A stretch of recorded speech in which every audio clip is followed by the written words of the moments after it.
साहब रहमतुल्लाह अलैह चवे थो तदा सूरत जाम जी जे ॾिसो सभे ई त सुख न सुम्हो कॾहिं वर पासो ॾे मुखां अॻे ई हूंद घिड़ो सभु घड़ा खणी चंद्र तुंहिंजी ज़ात मां पाड़िया न पिरी असां तूं अछो मंझ रात पर मुंहिंजो सजण सदा ई सोझरो सासी सिज उभरल 84 चंडन अदा बिल्लाहि रिय पिरन मां सब उदायूं भाया मुंहिंजी मुलाकात महबूब जरी जहान छॾियो चओ असांजो नबी हयातुन नबी ॾाढे न ॾाढे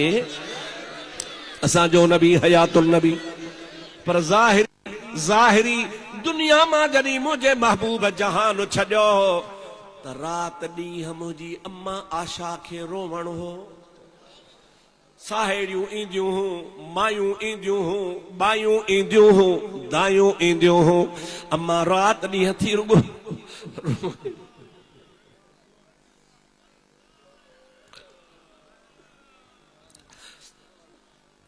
अम्मा आशा सिद्दीक़ा रज़ियल्लाहु ताला अन्हा फरमाए थी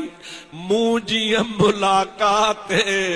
हुए अव्हां जी हो तसां सुख न सुम्हो कॾहिं न को ॾींहं न रात हूंद बाहुन विझी वात रीहूं कयो रिणन में अव्हां के मुझे महबूब करीम जे सोबत जी ख़बर ही काने का जिया मूं मोहम्मद करीम के ॾिठो ये कह कोन ॾिठो मुझे महबूब करीम सल्लल्लाहु अलैहि वसल्लम जी ज़ात बाबरकात जो शान तमाम निरालो आ अम्मा आशा सिद्दीक़ा रज़ियल्लाहु ताला अन्हा पंहिंजे माइन खे चवे थी अदी मूंखे मयार न ॾियो मुझे महबूब करीम जूं तव्हां ॻाल्हियूं ॿुधियूं आहिनि मां ॾिठियूं आहिनि खुदा जो कसम ऊंदा ही रात में जेकॾहिं मुंहिंजो महबूब सल्लल्लाहु अलैहि वसल्लम मूंसां कचहरी कंदा हा ऐं थोरो बि ॻाल्हाईंदा हा ततलउल जुदरो हबीब पाक जे ॾंदनि मुबारकनि मां एतिरो त नूर निकिरंदो हो जो मुंहिंजो सॼो घर रोशन थी वेंदो हो हिकिड़ी दफ़े मुंहिंजो ॾीओ विसामी वियो मूं कपिड़ो वेठे सिबियो उन ॾीए ते महबूब जे सिलाई वेठे कपिड़े जी कयमि ॾीए खे लोॾो आयो किरी पियो विसामी वियो सुई मुंहिंजे हथ मां किरी पई अम्मा आशा थी चवे मां जो ही हथ हया महबूब चो आशा छा थी करी किबला सुई किरी पई आ महबूब खिली ॾिनो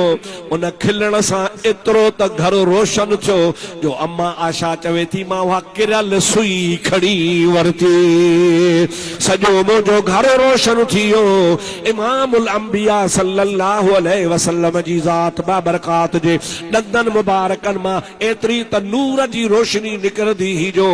दीवारनि जे मथां